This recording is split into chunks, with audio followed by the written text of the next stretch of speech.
6 થઈ જશે મને લાગે છે. વલ્લભાધીશ કી સુબોધિનીજીનું પાન વલ્લભ કરાવે તો થાય, આને સ્પર્શ કરવો આપણા બસની વાત નથી. નારદજીનું કાલે આપણે જોયું કે બહુ પ્રભુને પાછા દર્શન આપો એના માટે વિનંતી કરી, તાપ કર્યો, પણ થતા નથી. પણ ભગવદ્ વાણી થઈ, એ દર્શન નથી થયા, ખાલી વાણી જ સંભળાની છે. કારણ કે અધિકાર હોય એટલું જ મળે. હવે કે ભગવાનની આજ્ઞા, હવે જુઓ. હંતાસ્મિ જન્મની ભવાન મામ દૃષ્ટિ મિહાર હતી, અવિપક્વ કસાયાણામ દુર્દશોહમ કોયો યોગીનામ. અર્થ, ભગવાન નારદજીને કહે છે કે સ્નેહથી તું દુઃખી છો. ભગવદ્ વાણી થઈ ને જંગલમાં, એની વાત કરે છે. ભગવાન નારદજીને કહે છે કે સ્નેહથી તું દુઃખી છે, પણ તું આ જન્મમાં અને અહીં મારા દર્શન કરી શકીશ નહીં. તારા હૃદયમાં જે પ્રકાશ થયો, દર્શન આપ્યા, હવે તું ગમે એટલું કરીશ, તને દર્શન મારા થશે નહીં. કેમ કે જેના અંતઃકરણની મલિનતા કપાઈ નથી, એવા કુયોગીઓને મારું દર્શન થતું નથી. હજી તું એ તબક્કે પહોંચ્યો નથી. આપણને બધાને કેમ નહીં થતા? હજી આપણે બધા સંસારમાં છીએ. હજી આપણામાંથી સંસાર ગયો નથી. વલ્લભ કહે છે ના જાય એનોય વાંધો નહીં, પણ સંસારને અંદર સમાવી લીધો છે. એટલે શ્યામ માટે જગ્યા નથી. હવે શ્યામને અંદર આવવું છે, તમને લીલા દર્શન કરાવવા છે, પણ જગ્યા ન હોય. હવે તે દિવસે અહીંયા 25 વૈષ્ણવ બેઠા હતા, બીજા 5 આવ્યા. એ બિચારા ક્યાં બહાર બેઠા છે. બાણું ખુલ્લું રાખો, ભલે એસી ચાલુ છે. જગ્યા નથી તો આવશે કેવી રીતે? તો ઠાકોરજી કહે છે સાંભળ, મને બહુ મન છે તારા હૃદયમાં આવું, તને દર્શન આપો, અનુભૂતિ, પણ થોડું તો બહાર કાઢ. જો સત્સંગ કરીએ ને એટલી વાર ધીમે ધીમે આપણને એમ થાય હો, અરે વાહ, હવે જેવા બહાર જઈએ અને આરતી આવીને કે અહીંયા વાગ્યું,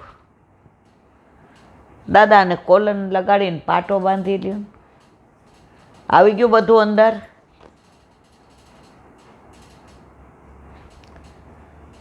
આ બધું જ્યાં સુધી છે ને ત્યાં સુધી ઠાકોરજી કે ધીરી બાપુડિયા. સુબોધિનીજી, નારદજી સ્નેહને કારણે દુઃખી છે, તે બતાવવા હંત સંબોધન છે. આ જન્મમાં તું મારા દર્શન નહીં કરી શકે. ઠાકોરજીએ વાણીથી કહી દીધું. તેમજ અહીં પણ તને મારા દર્શન થશે નહીં. કોને કીધું? નારદજીને. ક્યાં કીધું? જંગલમાં. કોણે કીધું? ઠાકોરજીએ. જો અહીં દર્શન નહીં થાય એમ ન કહે તો નારદજી ભગવાનના દર્શનની આશામાં મરણ પર્યંત અહીં બેઠા રહીએ કે મને અહીંયા દર્શન થયા હતા તો મને ઠાકોરજી ફરી અહીંયા જ આપશે. ઠાકોરજી કેવી કૃપા કરી, દેખાણા નહીં, દર્શન ન આપ્યા, પણ પોતાની વાણી દ્વારા કહી દીધું મરણ પર્યંત તને અહીંયા દર્શન થશે નહીં.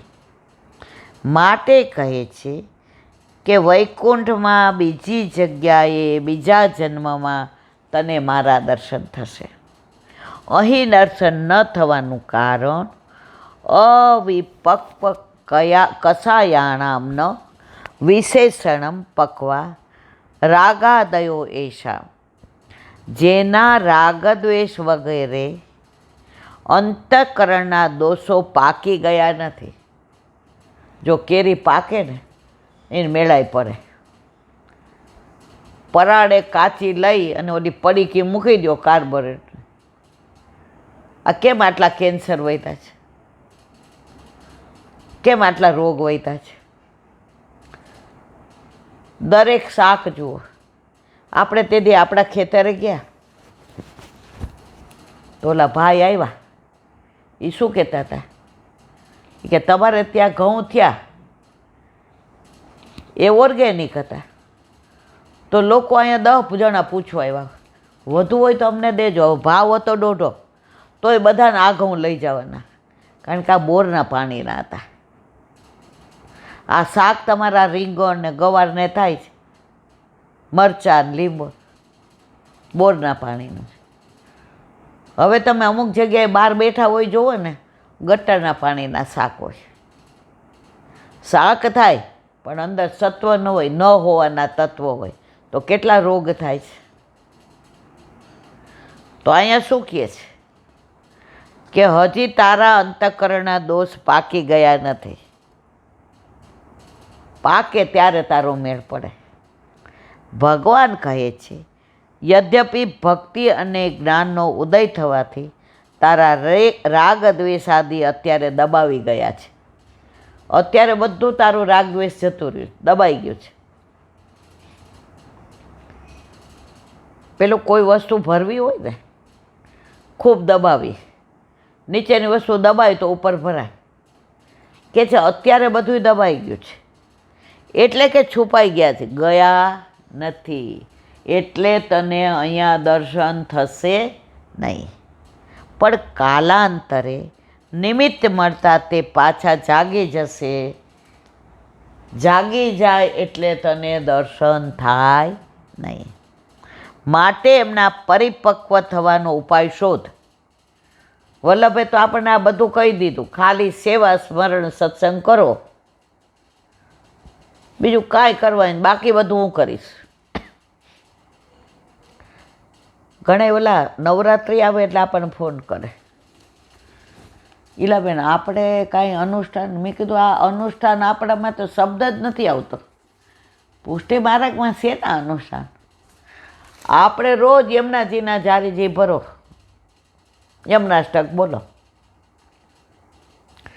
રોજ ઠાકોરજીની સામગ્રી કરો, એટલે ગેસ અગ્નિ એટલે યજ્ઞ થઈ ગયો. રોજ યમુના જળ લ્યો અને છાંટો, પાનને સ્નાન થઈ ગયું. ઠાકોરજીને ચરણ સ્પર્શ કરો, ઠાકોરજીનો તમને સ્પર્શ થઈ. અને એ અધરામૃત લ્યો. હવે આમાં તમારે કયું અનુષ્ઠાન કરવાનું મારા વાલા? હા, ઠાકોરજી ઘરે ન હોય ને એને આવું બધું બહુ મન થાય. વર ન હોય ને એટલે ઓલી કુંવારી છોકરીને જોવા આવે ને એટલે પૂછે, શું પૂછતા હતા હે? પણ બેન કરી લે ને, એના કરતાં 10 વર્ષ મોટી છું. તો તારા ઘરે પધરાવું ને ઠાકોરજી, તારે કોઈને કાંઈ પૂછવું જ નહીં પડે. એમાંય તમે સખડી ધરાવવા માંડો,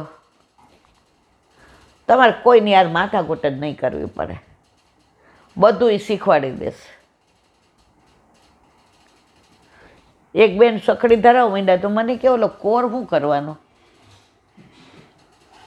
હું બહુ રાજી થઈ કે સખડી ધરવા માંડ્યા. એ કે એલા બેન એ એવું કે એક વાડકીમાં કોર સાજવાનો. સાજવાનું એટલે શું? પછી આપણે જે કહેવાતું હોય એ મેં કીધું, દાળ ભાતની અંદર ઘી પધરાવવાનું ને ચમચી મૂકવાની. ઠાકોરજી પેલો માં કોર ધરાવે ને, સામને જે ધરાવે ને, રાજી થઈ ગયા. હવે આપણે તો હજી બપોર સુધી સેવા પહોંચી. એ બેન 8 આમની કરવા માંડ્યા. એ કે આમ 2 જ જણા છે, 2 જોબ કરતા તો રિટાયર્ડ છે. ઈલાબેન 1,10,000 પેન્શન આવે છે. પછી રખડવાનું ભાટકવા જઈએ અને ઠાકોરજીમાં આનંદ બહુ આવે છે. મેં તમે લિફ્ટમાં પહોંચી ગયા 10મે માળે, અમે હજી હાલીને આવીએ છીએ. તો કે છે એમના પરિપક્વ થવાનો ઉપાય શોધ. આપણે ઉપાય દઈ દીધો છો વલ્લભે. આપણા વલ્લભે પહેલાં ઠાકોરજી પધરાવી દીધા, પછી બધું કીધું. અને મળ્યા નથી, પરિપક્વ ગોતવું પડે ને. આપણે કાંઈ ગોતવાની જરૂર નથી. કસાય ભક્તિ કરવાની શ્રુતિ પ્રમાણે આ મલિનતાને પકાવનારના કરવો તારે કરવા જોઈએ. જો કેરી ઉનાળો હોય તો જ પાકે, એમાં જોરદાર ગરમી, વાવાઝોડું આવે એટલે ચાપામાં આવે, કેરીનો પાક હવે આ વખતે અડધો નષ્ટ થઈ ગયો, વગર પાકે પડી જાય. તો અહીંયા શું કહે છે કે મલિનતાને પકવનારા કર્મો તારે કરવા જોઈએ. ભગવાન કહે છે આ દોષો પાકે નહીં, છતાં સાધનામાં તારો હઠાગ્રહ હશે તો કદાચ ઘણી મુશ્કેલીથી તને મારા દર્શન થશે. એ બતાવવા દુર્દશ પદ મૂક્યું છે. મારા દર્શનમાં અંતઃકરણની મલિનતા પ્રતિબંધન. આપણા અંદર દ્વેષ, ક્લેશ, પાપ, પ્રપંચ, અહંતા, મમતા ભર્યા હોય ત્યાં સુધી આપણા ઠાકોરજીના ચરણ સ્પર્શ કરીએ, આપણા ઠાકોરજીના દર્શન કરીએ તો કેમ સાનુભાવ નથી થતો? ઓલો પડદો આડો આવી ગયો છે આ બધાયનો, ક્યાંથી દર્શન થાય? આ જે વચ્ચે વસ્તુ હોય, ઓલો બોર ખોદે ને તો આપણને કીધું હોય કે 200 ફૂટે પાણી નીકળશે, પછી તો નીકળે નહીં એટલે આપણે કહીએ ભાઈ તમે એ કે મોટો પથ્થરો આવી ગયો છે, હવે પાષાણ તૂટે નહીં ત્યાં સુધી પાણી નીકળે નહીં. તો ગમે એટલું ખોદો, આ પાષાણ આવી ગયો છે. એટલે અહીંયા શું કહે છે કે ગમે એટલી મુશ્કેલી હોય પણ તમે એ પાષાણ તોડો તો અંદરથી ને હૃદયમાંથી સ્ફુરિત થાય. તકલીફ એ છે આપણે પાષાણને તોડતા નથી. માટે એનો પરિપાક આવશ્યક છે. કસાયોનો પરિપાક તારામાં પૂર્વ સિદ્ધ નથી. જો મારા અંતઃકરણની મલિનતા પરિપક્વ થઈ નહીં તો મને એકવાર દર્શન કેમ થયા? હવે નારદજી કે તો પછી ત્યારે મલિનતા તો હતી જ, ત્યારે આ બધું તો હતું, તો કેમ દર્શન થયા? ત્યાં કહે છે કે એ દર્શનમાં તો પ્રમેય બળ કારણભૂત છે. એનું વિવરણ બોલો વલ્લભા. શ્રીમદ ભાગવત અને મારા ગુરુદેવને દંડવત प्रणाम करूँ. चंद्र सरोवर पे सूरदास जी के द्वार पे मेरा दंडवत प्रणाम. सुरभि कुंड पे परमानंद दास जी के द्वार पे मेरा दंडवत प्रणाम. जमुनावता पे संकर्षण कुंड पे कुंभन दास जी के द्वार पे मेरा दंडवत प्रणाम. बिच्छू कुंड पे कृष्णदास जी के द्वार पे मेरा दंडवत प्रणाम. कदम खंडी पे गोविंद स्वामी के द्वार पे मेरा दंडवत प्रणाम. अप्सरा कुंड पे चित्त स्वामी के द्वार पे मेरा दंडवत प्रणाम. मानसी गंगा पे नंददास जी के द्वार पे मेरा दंडवत प्रणाम. रुद्र कुंड पे चित्रबुद्धास जी के द्वार पे मेरा दंडवत प्रणाम. व्रज विलास व्रत गोपिकाओने मारा दंडवत प्रणाम. हे वल्लभ, સવારથી અત્યાર સુધી સેવા, સ્મરણ, સત્સંગ જે પણ તે કરાવ્યું તે તારા ચરણારવિંદમાં સમર્પણ કરું છું. ભૂલ અપરાધ થઈ હોય તો ક્ષમા કરજો. બોલો વલ્લભાધીશ કી. દ્રઢઈન ચરણ નખેરો ભરોસો, દ્રઢઈન ચરણ કેરો. શ્રી વલ્લભ નખ ચંદ્ર છટા બિન, સબ જુગ માય અંધેરો ભરોસો, દ્રઢઈન ચરણ કેરો. साधन और नहीं आकली में जासो